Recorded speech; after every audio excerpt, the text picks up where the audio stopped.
Tumetoka Sinza Mori, Dar es Salaam, tumekuja hadi maeneo Mikocheni kwenye ofisi za Crown TV ama Crown Media. Tumekuja hapa sako kwa bako kuja kuzungumza na Jemedari Saidi, mchezaji wa zamani, lakini vile vile mchambuzi, lakini vile vile mikocha. Kwa hiyo tumekuja hapa kwa ajili ya kupata maoni yake kuhusiana na kile ambacho kinaendelea kwenye michuano ligi ya mabingwa, kombe la shirikisho, lakini kubwa zaidi ilikuwa ni kuhusiana na Simba na Yanga kwenye makundi. Pengine yeye mtazamo wake ukoje kuhusiana na hatua ya makundi? Je, timu zetu zinatoboa au la? Dhana ya hili grupu gumu, hili grupu jepesi. Kwa hiyo haya ndio mambo ambayo tutazungumza kwa ukubwa kuhusiana na hicho ambacho nimekizungumza. Kwa hiyo karibu sana, naamini utafurahi, utaenjoy. Mimi naitwa Mo Hussein, lakini vile vile niko na Rafa nyuma ya kamera. Kwa hiyo tumekuja hapa kwa ajili ya hilo. Karibu sana. Tunakutana na mchambuzi mashuhuri kabisa, lakini pia ana taaluma ya ukocha, Jemedari Saidi. Tuko naye hapa tunapiga mastori, lakini kubwa zaidi tunazungumzia CAF Champions League na kombe la shirikisho. Makundi yalishatoka, ratiba iko mbele yetu. Hivi karibuni timu zetu za Tanzania zitashuka uwanjani kwa ajili ya michezo hiyo ya kimataifa. Mimi swali langu ni makundi jinsi yalivyo. Kuna dhana ipo kwa timu hizi mbili za Kariakoo kwamba mmoja ana kundi gumu, mmoja ana kundi jepesi. Pengine mtazamo wako kuhusu kundi gumu, hasa kundi la Yanga? Nimezungumza somewhere nafikiri pia kuhusiana na hiki kitu kwamba ili kundi gumu, sijui ili kundi jepesi. Ugumu wa kundi la Young Africa inatokana pia na kwa sababu Yanga pia wapo. Sio kundi gumu, unazungumzia zile timu tatu. Unasema kundi gumu kwa sababu unaiweka na Yanga. Na ukiangalia kwa rank na kwa pots zilivyowekwa, Yanga walikuwa ni slot namba 2. Yes. Sawa? Ukiacha Ahly, wanafuata Young Africa, wanafuata FAR Rabat, afu wanafuata JSV Kabylie. Sawa? Kwa hiyo maana yake nini? Maana yake kwamba Yanga pia wanaongeza ugumu kwenye hilo kundi. Kwa watu wanaona tu kwamba eti ni kundi gumu kwa sababu Young Africa inacheza timu za Kiarabu 3. Kwa hiyo kila timu ya Kiarabu ni ngumu. Lakini tunakwenda historically na current performance. Sio? Historically na current performance, Ahly wana nafasi kubwa kwenye kundi. Kwa sababu pia currently wana perform vizuri. Young Africa kwa nini wamepata hiyo kuwa namba 2 kwenye slot? Ni kwa sababu ya performance ambayo wamekuwa wakiiweka kwa muda mrefu ndani ya msimu mitano hii. Na wamefikia wakacheza CAF Confederations Cup Finals. Si ndio? Maana yake hawa na wenyewe wanahesabika kama timu ngumu kwenye hili kundi. Sawa? Yes, ni kweli ugumu unakuja kwa sababu ya kuangalia sasa ushindani uliopo kwa timu hizi za Kiarabu kwa performance yao ya sasa. Na watu wanashindwa kukisema, ambacho ni kigumu kidogo kwa Watanzania kusema, ni kwamba performance ya sasa ya Yanga ndio inawatia shaka. Kwa sababu hii sio iliyoipa Yanga slot ya pili. Iliyoipa Yanga slot ya pili ni performance ya nyuma. Kwa performance ya sasa ya Yanga ndio inatafsiri kitu cha tofauti na kuwaona kama Yanga hawatakuwa na nafasi kubwa kwenye group. Lakini huu ni mpira. Sio? Ni bado naamini Yanga ni timu nzuri. Huu ni mpira, watakwenda kucheza kwenye mechi husika. Mechi husika inakuwa na mpango kazi tofauti. Ikizingatiwa pia sasa Young Africa wana kocha mwingine. Ataona wachezaji kwa sababu it's no doubt kama Young Africa wana wachezaji wazuri. Sio? Wana wachezaji wao wazuri tu wapo. Kwa hiyo mwalimu anaweza au akifanikiwa kupata ubora kutoka kwa wachezaji hawa waliopo, anaweza ka surprise watu. Watu wanasahau wakati Yanga wanafika finali kulikuwa na mechi ya mchujo dhidi ya Club Africain. Sare ya hapa kila mtu limuondoa kwamba hapa tena Yanga ndio basi anaenda Uarabuni. Wakaenda kushinda kule. Mwisho wa siku wacheza finali. That's football. Kwa hiyo yes, ugumu wa timu za Kiarabu, I appreciate that. I accept kwamba kweli timu za Kiarabu zinakuwa ngumu. Lakini Yanga imeongeza ugumu kwenye hilo kundi. Kwa hiyo itategemea na Yanga watakavyotumia, sawa, watakavyojipanga kuzicheza hizo mechi. Hii tahadhari tunayowapa kwa kuambia wako kwenye kundi gumu, na wenyewe wanaichukua pia. Kwamba tuko kwenye kundi gumu na is either kufa au kupona. Kwa hiyo watajitoa. Na vice versa is true kwa Simba. Kwamba inawezekana wakabweteka. Kuambiwa kwamba wanaonekana kundi lao la kawaida. Umeelewa? ambao mimi pia ukiniuliza nitakwambia sio sawa. Kwa nini? Esperance de Tunis, Yes. Ana rekodi yake kipekee. Kama wako juu, wana rank ya kwanza. Rank ya pili ni Simba Sports. Yes. Rank ya tatu ni Club Petro Atletico di Luanda. Si ndio? Ambao ukichukua miaka karibuni wamewahi kufika nusu fainali 2 kama sikosei. CAF Champions League. Yes. Ya CAF Champions League. Simba kufika nusu fainali ya CAF Champions League mara ya kwanza na ya mwisho 1974. Sawa. Wamefika semifinal wakicheza na Bezel Al-Mahala. Watu walikuwa wanapenda kuita Mehala Al-Kubra. Ingawa Mehala Al-Kubra ni mji kule Misri. Timu inaitwa Ghazal Al-Mehala. 1974 Simba wamecheza nusu finali. Hajazaliwa wengine. Sawa, wamecheza mechi hapa wakashinda Simba 1-0. Wakacheza mechi ya kule iliyochezwa Mehala Al-Kubra wakashinda Ghazal Al-Mehala 1-1. Penalty wakafungwa Simba 3-0 za penalty. Mwaka wa kwanza na wa mwisho wa kucheza, wakati huo haitwa Champions League, inaitwa Klabu Bingwa Afrika. Historia hiyo hapo ya Simba Sports kaka, kama ulikuwa hujui. Okay. Lakini wakaja kucheza fainali ya kombe lile la CAF, wakaja kucheza juzi hapa kombe la shirikisho. Sawa. Petro Champions League hii wakati inaitwa Champions League wamecheza nusu finali. Upo? Nipo. Lakini ni klabu inayotoka kwenye nchi yenye ukwasi, Angola, kwa kutumia mafuta. Wana utajiri. Wanaweza kumnunua mchezaji wanayemtaka. More especially wananunua wachezaji kutoka Amerika ya Kusini. Waliwahi kumleta Rivaldo pale, mchezaji bora wa dunia. Yes, kuja kumalizia amecheza. Okay. Pale. Wana wachezaji wa Kibrazili wengi wanaonunua. So inawezekana mwaka jana hawakuwa wazuri. Haimaanishi mwaka huu sio wazuri. Kwa nini wapo kwenye kundi? Maana yake wamepigana huku chini, wametoka wamekuja hapa. Ukiwa underrate watakusumbua. Kwangu mimi walau ingawa pia na wenyewe ni kutokana na mechi watakavyozipanga ni Stade Malien. Ambao unajua tunazijua hizo timu nyingi za Afrika Magharibi pale wanakuwa kama wananunua na kuuza, yani kutengeneza na kuuza. Wanaweka watu sokoni. Sawa? Lakini timu zinazovuka ni 2. Kama mna timu 3 za kushindana sana, kundi bado gumu. Kwa hiyo Simba wasiamini kwamba, kwa sababu wengi wanapiga mahesabu kwamba hapa tayari Simba na Esperance safari yao hiyo. Acha, hesabu sio ndogo kiasi hicho. Umezungumzia vizuri kuhusu Yanga na standard ambayo wameiset. Maswali yanakuja mengi. Nafikiri rais wa Young Africans alisema lengo ni makundi. Yanga wameshafika makundi. Maswali yanayokuja hapa ni kwamba kwa standard ambayo Yanga wameiweka ni sahihi kusema lengo lao ni makundi na wameshafikia makundi, au kuna uoga kutokana na situation ya CAF kundi? Champions League hakuna timu kutoka Tanzania inaweza kusema sisi tunataka kuchukua kikombe na ikachukua. Haipo. Ila wapo wanaosema lengo letu ni nusu finali. Yes, wanasema nusu finali kwa sababu wanalenga eneo ambalo ndo kubwa la mwisho kwao wao. Tukifika nusu finali tutashukuru. Sawa? Na klabu ukiwauliza Mamelodi watakwambia tunataka ubingwa. Kwa level yao wao kama wao. Yes. Na uwekezaji wao. Ukiwauliza Esperance de Tunis, ukiwauliza Ahly, watakwambia tunataka ubingwa. Pyramids watakwambia tunataka ubingwa. Kwa sababu washavuka huko. Sisi vilabu vyetu wakikwambia tunataka makundi, they are right. Sindio? Wako sawa sawa kabisa. Lakini kitakachopatikana baada ya makundi ambao ni bonus hawaachi kuchukua, na wala sio dhambi. Hawamaanishi tumepana sisi tunataka makundi, basi tukifika makundi tutolewe tuondoke. No, watafight kwa bonus. Hiyo bonus watakaoipata watachukua. Hata Yanga wakati wanafika finali hawakuwa na malengo ya kufika finali. Nakumbuka watu wale wanataka makundi. Nafikiri Simba msimu uliopita ndio kwa mara ya kwanza wanasema kwamba sisi tunataka kikombe, sisi kwa sababu sisi tushacheza Champions League huko, quarter finals nyingi, kwa hiyo huku sisi tunataka tufike finali tuchukue kikombe. Walifika finali, lakini kikombe kilikuwa kigumu kwa sababu watu waliocheza nao waliwazidi. Umeelewa?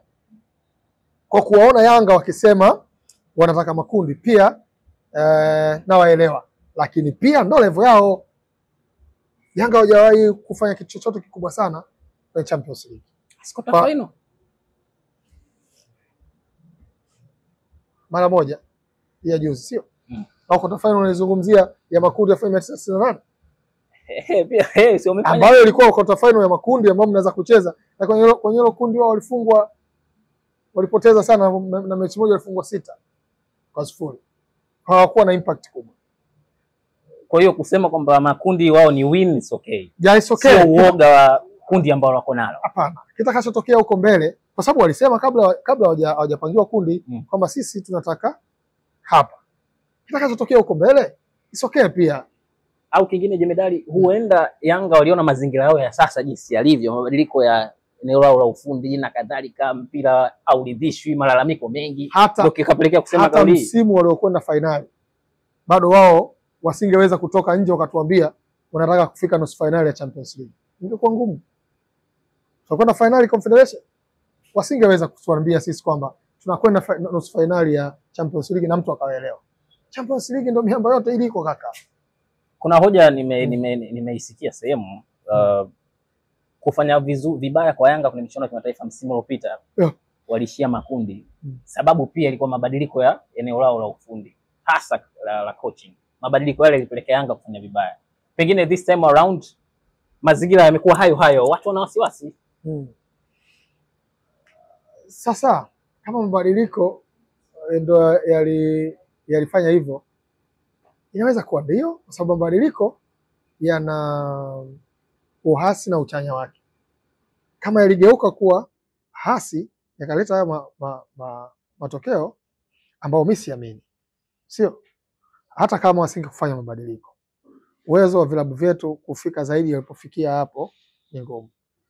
Simba tunaitem kama ndio timu bora hapa kwetu, kwa ukizingatia kwa muda huu wamekuwa kwenye rank za kafu juu kwa muda mrefu, sio? Na wao ndo tunawaona kama the super, lakini wanaishia robo hapa kwenye Champions League, haja kucross, kwa sababu ndo hapo sasa unakutana na timu 8 bora. Humo ndo utakutana na Mamelodi, unakuja kukutana na Wydad, Esperance de Tunis, unakuja kukutana sijui Raja Casablanca, Hilal, Melek, na wewe umevuruga huko, umetumukia ndimu huko humo. Kila unayekutana naye kigongo, unaishi hapo, unatoka. Hawajawahi kufika best 4. Sasa kama hawa ndio giants wetu, Yanga kama Simba ndio giants wanaishi hapo, Yanga hilo mashabiki wao wakaelewa. Sio mimi. Numbers. Mimi nacheza namba ngapi? Sisi kokote. Unaelewa? I don't underrate anybody. Yes. Sisemi huwezi kuvuka. Nimesema wao wanataka makundi. Wanaweza kupata zaidi ya makundi. Sawa? Lakini inaweza kuja kwa fluke tu. Wakacheza mpaka finali. By fluke. Simba waliambiwa wana fluke. Lakini fluke haiwezi kuwa leo, kesho kutwa. Sasa not fluke. Hiyo ni tabia yako, consistency. Okay. Sawa? Simba wana consistency ya kucheza robo finali ya Champions League. Na walipokuja kusema kwamba bana sisi tunataka tucheze finali kwa sababu tushatoka Champions League huko robo finali, huku tulikoletwa. Huku sio tunataka finali. They got it. Walichokosa ni kikombe tu. Walisema tangu mwanzo sisi tunataka kufika finali. Na walifika finali. Nimekuambia msimu Yanga umefika finali. Yaani kila mtu aliwakatia tamaa toka asubuhi. Hakuwepo na mtu ambaye angesema tunafika finali. Lakini walifika finali. Simba walikuja wakasema mwanzo kwamba bana sisi tuko huko. Sisi tunataka kucheza finali. Na wamecheza. Hiyo ni tofauti. Okay. That's nice. Pengine cha mwisho kabisa kwa sababu tunafunga. Yanga wana kocha wao mpya. Mechi nafikiri ni moja. Anaona mitandaoni mambo mengi, watu wamechafukwa. Wamechafukwa kweli kweli. Kuhusiana na kocha. Kuna wengine wanasema bado. Huyu tunavyomuona bado. Tumejaribu kumwangalia, hana experience ya kufundisha clubs. Amedumu sana kwenye national team. Na wewe ni mwalimu, of course ni kocha. Hii ina athari ipi au ina faida ipi? Au kutokana na hali aliyopitia kocha, pengine hata maswali hana uzoefu kufundisha clubs. Mambo yanaweza kawa tofauti. Yanga wamepitia kule kama walivyofanya kwa Romain Folz. Kocha ambaye anapewa nafasi ya kufundisha national team, huyo ni kocha mkubwa. Sawa. Na huwezi kufundisha national team wakati wewe ni kocha wa kawaida tu. Labda ni sisi tu hapa ambao tumewahi kuwapa watu nafasi za kufundisha national team zetu. Yaani sisi ndio tukawa kama vile tukawatoa bikra, tukawapa wa kufundisha national team zetu wakiwa wana wasifu mkubwa. Yaani sisi ndio tumewatengenezea wasifu wao. Lakini kwa wenzetu wanajitahidi sana. National team ni kitu kikubwa, ni nembo ya nchi. Na kama kocha anaweza kupewa nafasi ya kufundisha national team. Na hiki tulichokifanya sisi ndio tulichowatengenezea wenzetu kwamba huyu anaaminiwa na national team, basi he is a big coach. Nafasi aliyokuwa nao mwalimu kufundisha national team, huyo ni mwalimu mkubwa. Na tofauti kama wewe kumsikiliza Mourinho, alistakiwa national team. Akasema bado anahitaji changamoto ya week to week, katikati ya week, mashindano mengi, kwa sababu unapokuwa na club cheza league week to week, katikati ya week Champions League, sio Confederation, mechi nyingi. Sasa anasema yeye bado anahitaji ile pressure. Lakini ukiwa kocha wa national team, maana yake wewe ni FIFA dates. Sio? Unasubiri kalenda hii inasema hivi, wachezaji wanaondoka kule, alafu unakuwa na muda mdogo na wachezaji. Au ukienda kwenye mashindano fulani unakuwa na muda mdogo. It doesn't mean kwamba wewe sio mwalimu mzuri. Unaweza kutoka kule na ukaja huku na ukafanya vizuri. Wakati Simba wanamchukua Sven van der Broek, alikuwa ni kocha wa Zambia. Alikuja hapa, akaa kwenye klabu akafanya vizuri, tukamtengenezea CV hapa Tanzania. Sasa hivi ameenda Belgium, amekuta timu amepandisha daraja, anacheza. Lakini toka hapa kaenda zake Morocco. Si ndio? Kwa hiyo imaanishi kocha akifundisha national team wetu sio kocha mzuri. Ni kocha mzuri, lakini it's too early. Mimi nashangaa watu eti mwalimu amfundisha mechi moja tu. Au hata umemwachia mechi 2 au mechi 3, unatoka na conclusion humu hamna mwalimu. Who are you? Based on nini? Na hiyo mechi unasema humu hamna mwalimu, ni mechi ambayo umetoka kushinda mabao 4. Base yako nini? Na huyu ni mwalimu ambaye unajua mpira unachokufundishwa kwa kileo ni mawazo uliokuwa nayo wewe kichwani. The way unavyouona mpira ndivyo unataka yale mawazo yako yakatokee kiwanjani. Sawa? Sasa kuchukua haya mawazo to impart that knowledge kwa wachezaji waelewe, waende waka exercise hicho kitu. Huwezi kuwafundisha wote kwa wakati mmoja, utafundisha vipande. Ndio maana hata kwenye kufundisha mpira tunaanza kufundisha how we defend na tunatokaje huku nyuma kwenda mbele, kwa sababu mpira wenyewe kama hatukufunga basi tusifungwe. Sawa? Kwa hiyo tunaanza kufundisha huku, alafu tunakuja katikati ya kiwanja tunakwenda mwisho kumalizia. Sawa? Hatuwezi kufundisha wakati mmoja ukitoka mbele, kwa sababu ni mazoezi, nia yake ni kuwazoesha watu. Sasa hapa mpaka watu hili jambo wanataka wazoee, linahitaji muda. Umeshaelewa? Linahitaji muda. Sasa wewe umeona amekuja lini huyu mwalimu? Watu washazoea hicho kitu anachokifikiria yeye, ashachagua na aina gani ya wachezaji, kwa sababu ana mifumo ambayo inaamuliwa na type ya wachezaji waliokuwa nayo. Mfumo is there. Uweza kutoa sio 352, lakini hao watu wacheza 352 unao, 433 unao, 431 sio, labda lazima wale ndio watakutengenezea mfumo. Ndio maana tunasema siku zote wachezaji ndio wanaunda mfumo, kwa sababu mwalimu ataangalia wachezaji waliokuwa nao kwa wasifu wao, basi natakiwa nicheze mfumo huu. Sio uje wewe kwa sababu mimi najua 352, wachezaji waliokuwa nao nataka kucheza 352. Wanaweza hiyo kitu? Mambo ya Robin Amorim hayo. Yes, kwa hiyo hivi vitu kidogo kidogo vinataka yale mawazo ajaribu kuingiza kwa wachezaji, halafu wachezaji waelewe kwamba mwalimu anataka hiki. Wakianza kutumia yale maarifa yake, akiweza hata mwalimu mzuri. Sasa je, mechi moja unatoka na upanga kabisa umeshika mkononi, mna mwalimu, yani wewe ni nani? Sasa tunatoa maoni. Yes, unajua sasa, unajua kuna mambo yanayotolea maoni ni mambo ya kitaalamu. Unachia wataalamu wenyewe. Unajua ndo shida tu kwamba unajua tumefika hatua leo nyinyi Global mnakuja kuzungumza na mimi. Mnifuata hapa umezungumza bana, huyu mchambuzi inaweza kuambia kocha, mchezaji wa zamani. You see that? Una credibility. Yes, kuna mtu kijana bado mdogo tu miaka 22, sio kuuliza watu wewe miaka 20 ngapi? Wachambuzi miaka 25. Wewe miaka sawa. Huo mpira wenyewe umecheza saa ngapi? Ili leo una miaka 22 uwe mchambuzi.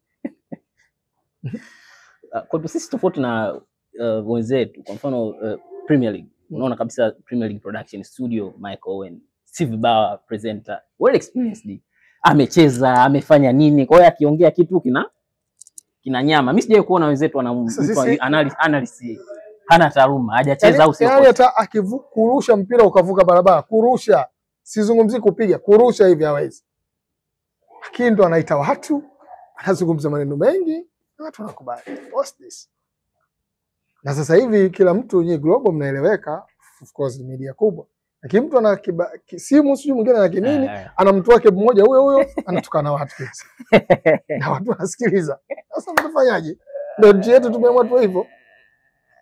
Wewe ndio maana unajua tabu kidogo mimi sasa kunipata nikawa nazungumza na hii vitu kwa sababu nimeamua kwamba ni kama kitu kimegeuka kuwa kitu cha hovyo. Okay. Mtu wote anaweza kuzungumza jambo lolote la kijinga likaonekana kitu cha maana. Au mtu mmoja anabaki tu hapo, anatukana timu moja tu, anatukana mtu mmoja, anafanya hivi. Lakini ndio tunavyovipenda na vinakwenda. Kwa hiyo wakati mwingine bwana, ndio anajiuliza, wewe ni nani? Yani mara moja kocha amefundisha timu once imecheza mechi hiyo moja. Huyu sio kocha. Jamani, hata wakati unamwangalia huko mchezaji, huwezi kumwangalia mechi moja sasa huyu sio mchezaji. Kuna adaptation period. Kipindi ambacho watu wanapaswa kuadapt mazingira yaliyopo hapo. Jamani sisi na watu wakakae na nje waone. Ngumu. Hata kwa Force mambo yalianzaga hivi. Unajua sasa mimi sisemi kosa moja. Yani siwezi kuchukua kosa hili na lile ikaweka zikafanya justification. Yes. Kosa mimi kwangu ni kosa. Hata ukiniuliza leo mimi nitakwambia Force amefukuzwa. Bezos wazomfukuzia unless waje kutuambia, lakini za kiwanjani sio sawa. Alitoa sare na Mbeya City akafungwa mechi ya ligi ya mabingwa. Tumemfukuza kwa sababu hizi. Amefungwa mechi moja. Yes. Au sisi tunapokuajiri tulikwambia tunataka mpira mzuri wa kuvutia, tuna malengo haya. Mpira mzuri ni upi? Asindoe pasi nyingi. Unajua Yanga ina pasi nyingi tangu kuanzia lini? Si imebadilika siku hizi. Bwana nyama. Au ndio ile gongo. Bwana nyama. Said Maulidi winga ikipigwa anakimbia na mimi na jana Said Maulidi si wa jana. Hussein Idi winga. Kwamba anakimbizana tu. Kevin Kigani, Omar Hussein winga. Ikipigwa ndani na kutana na bonga anatia kichwa himo. Ikipigwa ndani kutana na Bedi Mziba anatia kichwa himo. Yanga anarusha Yusufu Ismail bana mpira wa kurusha anarusha Mziba anapiga kichwa himo wewe. Yanga ya Elsi inataka mpira chini jemedali. Yanga gani ya Elsi ya sasa rais wa Yanga. Tangu lini? Acheni ya mambo. Hizo ni shughuli za Simba Sports. Top since then. Wakisema Simba tutawaelewa. Yanga sio kitu yao kaka. Sasa ndio jemedali wanabadilisha sasa hivi. Acha bwana hivi. Haya bwana, mimi bwana nikushukuru sana kaka. Mbarikiwe mno, Mwenyezi Mungu akuzidishie. Okay, siku nyingine. Amina bwana, usipata. Hey, mizigo ya meli na ndege imefika. Sasa ni rahisi. Mizigo kutoka China, Dubai, Uturuki, India na Marekani inakufikia kwa muda mfupi sana. Safirisha na Simba wa Bahari. Salama, haraka na nafuu.